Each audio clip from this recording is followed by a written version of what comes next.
7 years of marriage, 14 months of lies, one family meeting where her sister told me to suck it up and be a man, 3 of the worst sentences ever spoken in my direction, and the fuel for the best 5 years of my life. Welcome back to Dad's Sweet Revenge. Grab your snacks, get comfortable, and remember, every villain in these stories thought they were the smartest person in the room. They were not. Subscribe so you never miss a story. The atmosphere at every dinner was the suffocating room temperature quiet of 2 people eating dinner at opposite ends of a table. The only sound, the scrape of a fork against ceramic. That was my house for 14 months while my wife Caroline was busy building a whole other life 3 zip codes away. I didn't know about it then. I want to be clear about that because people always ask, how did you not know? And I want to grab them by the collar and say I was working 60-hour weeks trying to build a financial cushion for the family we talked about starting. I was thinking about college funds and down payments on a bigger house. I was not thinking that my wife of 7 years was sleeping with Burton Rogers, a mid-level project manager at her company, who drove a leased BMW and apparently had enough free time to destroy a marriage. I found out the old-fashioned way, a text. Not even to me, a text between Caroline and her sister Alice that Caroline left open on the kitchen counter when she went to take a shower. I wasn't snooping. I was reaching for my coffee mug, and there it was, glowing up at me like a neon sign. Alice, does he know yet?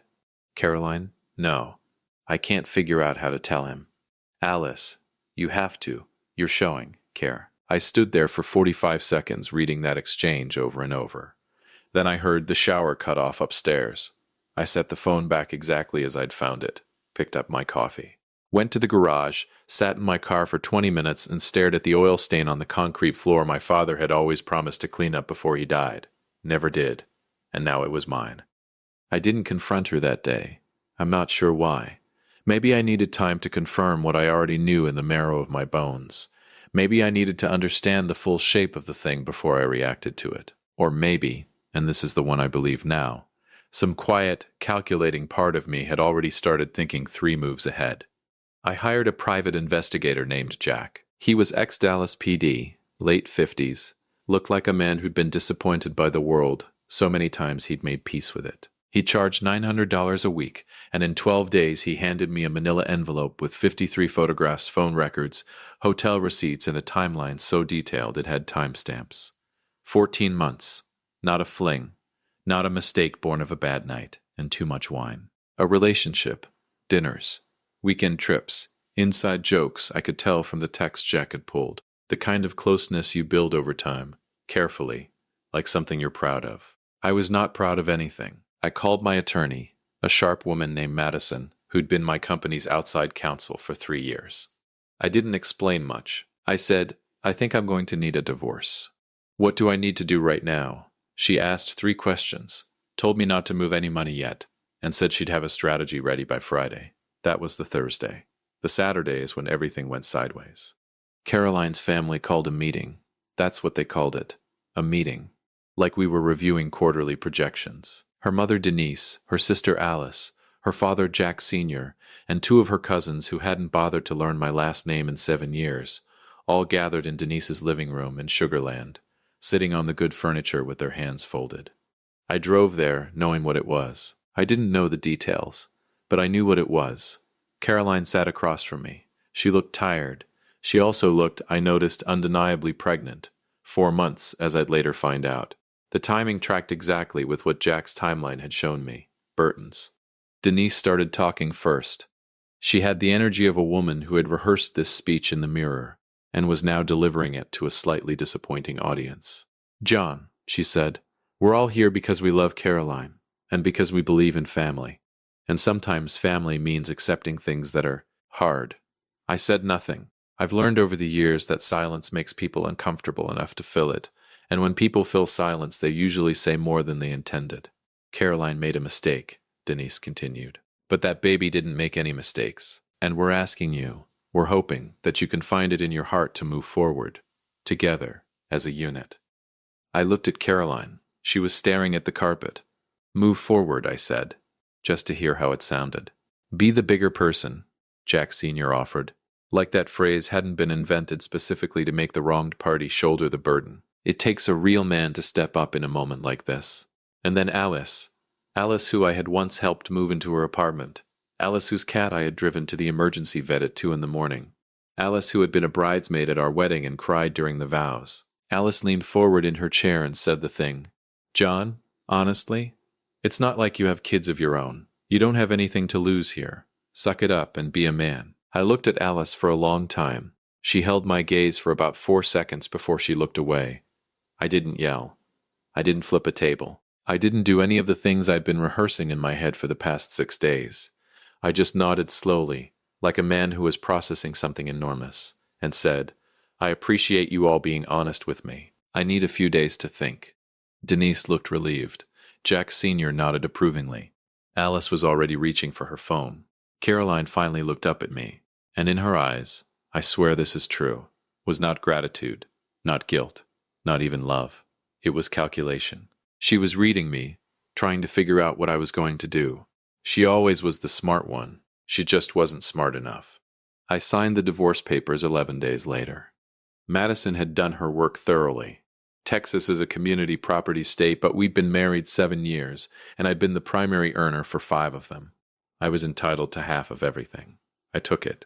Then I did something nobody saw coming, including me, until about 48 hours after that family meeting, when I was sitting alone in a hotel room eating room service pasta and watching ESPN with the volume off.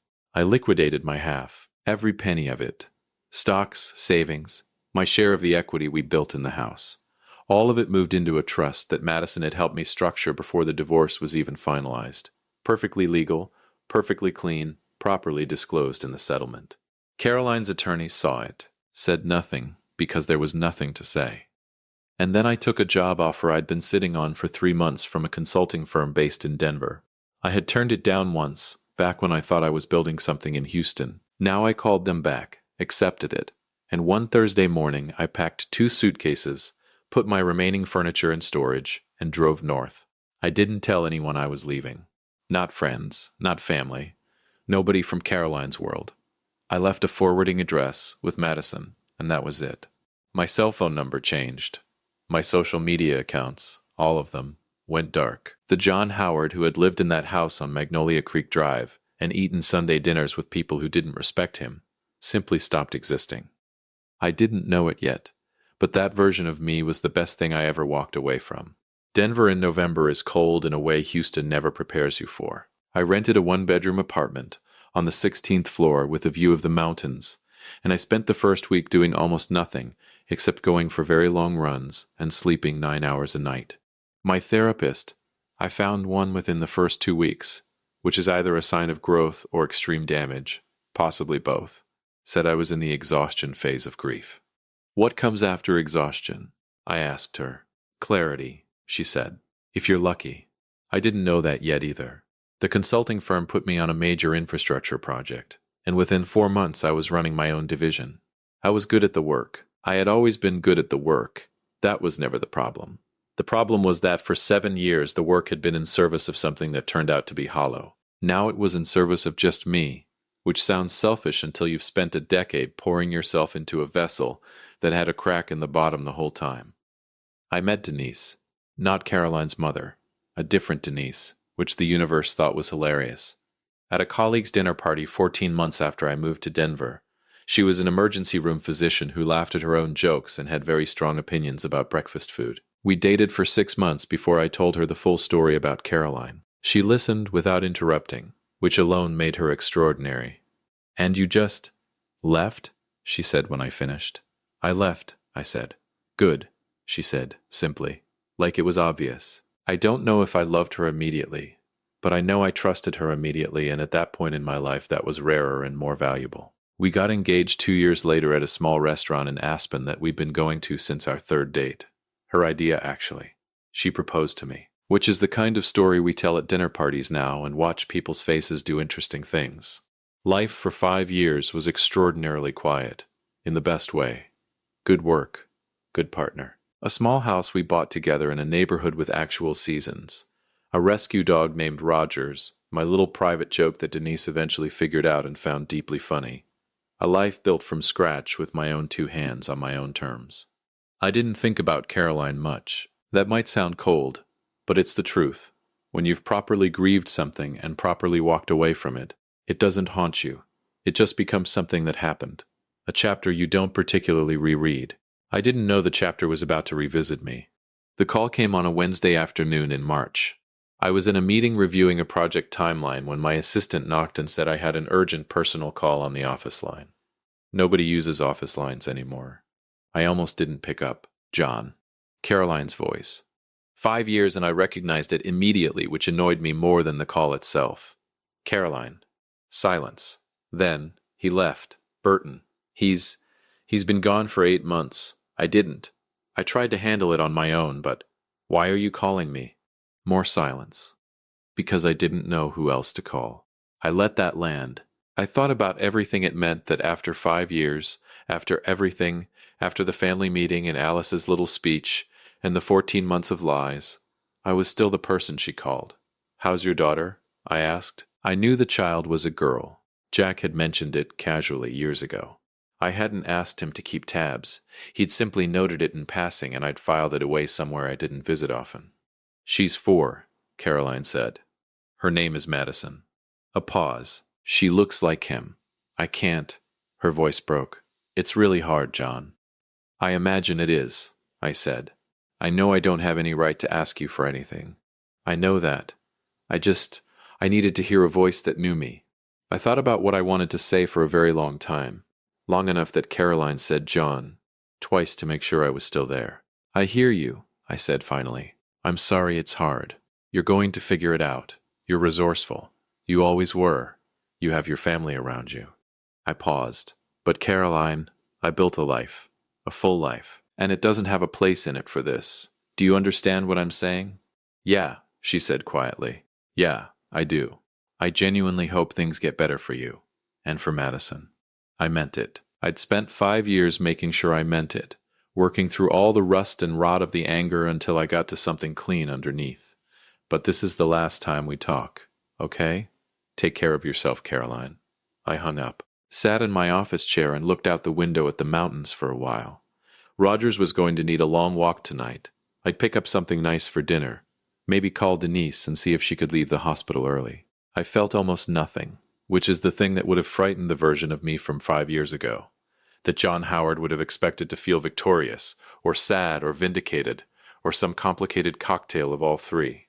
But this John Howard just felt settled, like a table that's finally level after years of someone wedging napkins under one leg.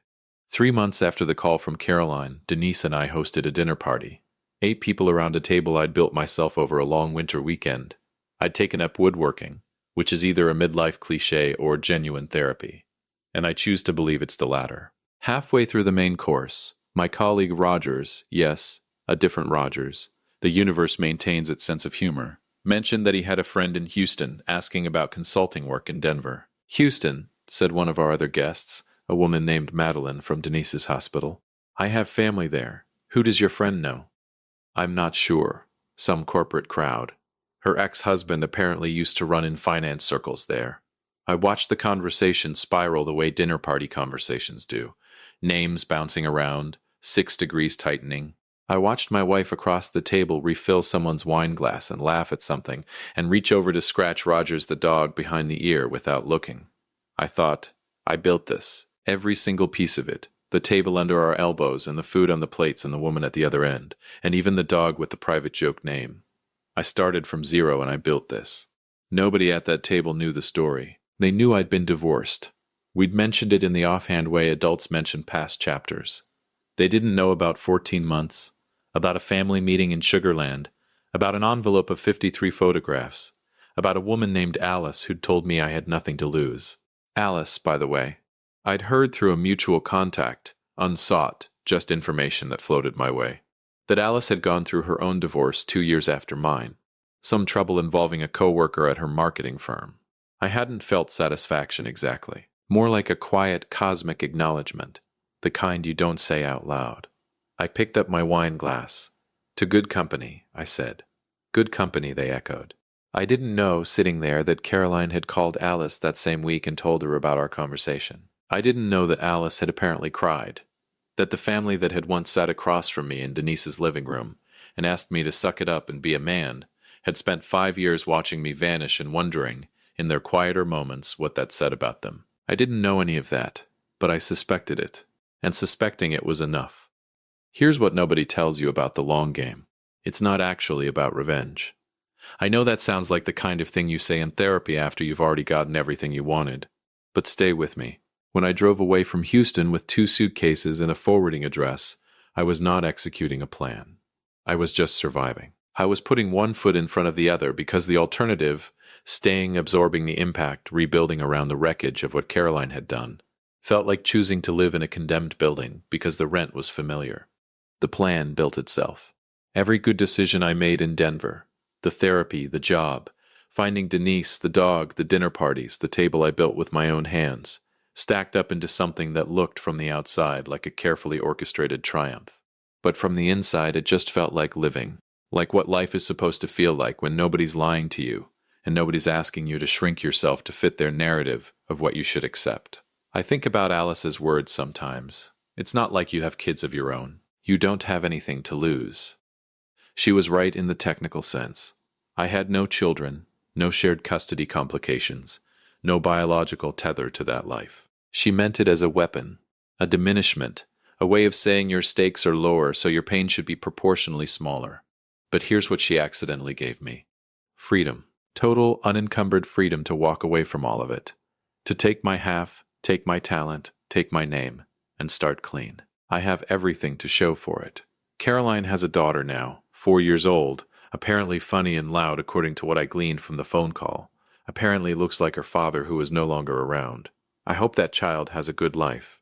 I mean that with zero irony. She didn't choose any of this, and she deserves good things. Caroline is figuring it out. She will figure it out. She was always capable. That was part of what I loved about her. The tragedy of Caroline is not that she was weak. It's that she made a choice, and then she made another one. And then she sat in a room with her family and watched me be asked to carry the weight of those choices as if love was a liability and accommodation was virtue. I was not interested in being virtuous on those terms. Denise and I are trying to start a family.